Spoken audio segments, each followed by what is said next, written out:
Bene, praticamente sopra il giornale si lamentavano che ho un gruppo di giovincelli, cioè sono un locale comune, no? C'aveva un buco, le persone ci pisciavano, i vecchi.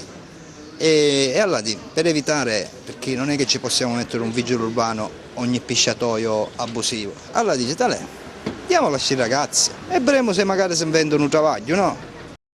Però purtroppo dovranno smontare tutto e si va a cercare un travaglio in Africa. È nato il comitato No Belvedere Caffè, purtroppo è nato anche quello, dopo no MUOS, no palo eoliche, ed eccovi il Belvedere. Vabbè. Tranquillo? Sì, io sono favorevole a queste cose. Ma lo sai perché? Siccome già nel giornale stamattina sono uscite delle cose, Ma io per quello sono... capito? E come sono un paese purtroppo Lascia vecchio stare, bene. lascia stare. Buonasera. Ma un montacarne che l'avete? Che giunico? Non lo prepara. Domani sera viene alle 6. Domani al sera, vabbè. Buonasera. Posso una registrata? Una registrata, aspetta. Sì, ma ancora è tutto... Fai ciao. Tanto... Ciao.